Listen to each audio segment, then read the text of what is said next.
Good morning, Standard 5. In Social Studies, Unit 5, Lesson 14, we are starting today. The birth of the United Nations. Now, what is United Nations? We are going to study in this chapter and understand what are its objectives. मतलब ये क्यों बना था और कैसे बना था. तो अभी हम इसको देखते हैं कि ये है क्या UN. On page number 79, you can see the 18th century saw the birth of the Industrial Revolution in Europe. अभी आपको पहले मैं एक शॉर्ट में ये बात बता देती हूँ. 18th सेंचुरी में मतलब अभी तो 21st सेंचुरी है, तो बहुत पहले जब अभी इंडस्ट्रीज़ नई नई बनी थी, मतलब पहले लोग सब हाथ से चीज़ें बनाते थे, हैंडमेड होती थी. फिर आई फैक्ट्रीज, इंडस्ट्रीज़, मशीन्स आई, मशीन से चीज़ें बनने लगी. तो जब मशीन से चीज़ें बनने लगी तो लार्ज स्केल पे प्रोडक्शन होने लगा, मतलब बहुत ज़्यादा चीज़ें बनती थी कम टाइम में.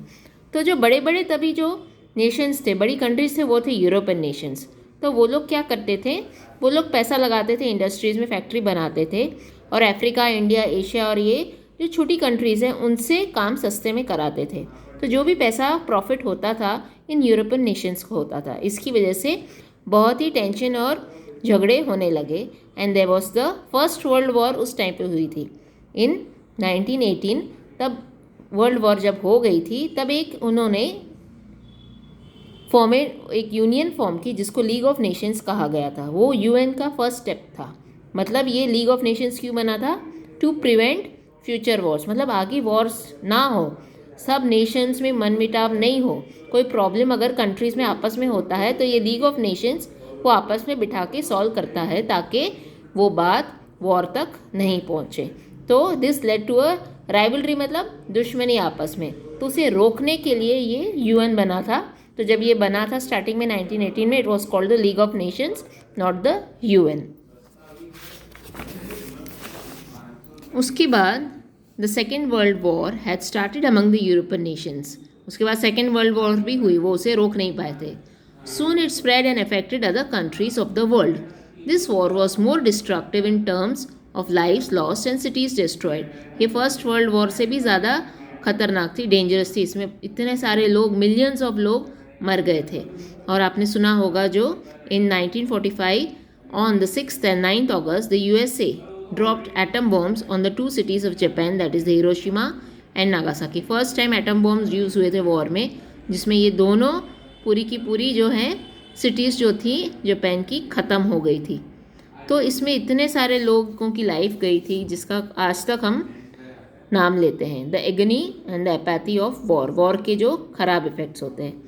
तब क्या हुआ था, इन 1941 the first step towards the creation of the UN was taken. UN बना था तब 1914 में. किसने किया था? It was signed between the British prime minister Winston Churchill and president Franklin Roosevelt of the USA. The declaration bye United Nations was signed by 26 Nations in 1942 when the word United nation was use officially for the first time. तो ये जो league of Nations का था उसका नाम change कर UN किया, और 26 नेशंस उसके अंडर आते थे. उन नेशंस को, उन कंट्रीज़ को यहाँ की हर बात माननी पड़ती है, सुननी पड़ती है, वरना वो प्रॉब्लम में आ सकते हैं. तो इसीलिए यूएन बना था. Finally at a conference at San Francisco USA between April and June 1945 50 nations prepared and signed the charter of the United Nations. 50 nations उसमें आ गए थे. इस डे को October 24, 1949 this day is observed every year as the United Nations day. So इसे as a United Nations day celebrate किया जाता है. यहाँ पे आप फ्लैग भी देख सकते हो. जो यूएन का फ्लैग है वो पीस सिंबल माना जाता है. यहाँ साइड में ऑलिव ब्रांचेस हैं और बीच में जो कंट्रीज़ हैं उनकी छोटी छोटी मैप्स डाली जाती है. ये olive branches shows peace to be among all the countries. तो इनके जो मेन ऑब्जेक्टिव थे, ये I will read that for you. To work for world peace and security of every nation. हर कंट्री में शांति रहे और वो सिक्योर रहे, कोई भी एक दूसरे पे ऐसे अटैक नहीं कर सकता है. To promote friendly relations among nations of the world. आपस में कंट्रीज में फ्रेंडली रिलेशन होना चाहिए, फ्रेंड्स होके रहना चाहिए. To work for the betterment of humanity by protecting human freedom and human rights. कोई भी चीज़ का ह्यूमन राइट्स का उल्लंघन ना हो, ये यूएन देखती है. To solve economic and social problems peacefully with the spirit of cooperation. कोई भी इकोनॉमिक फाइनेंशियल प्रॉब्लम हो और कोई प्रॉब्लम हो कंट्रीज़ में, वो आपस में शांति से बात करके सॉल्व करें. To remove differences based on race and religion.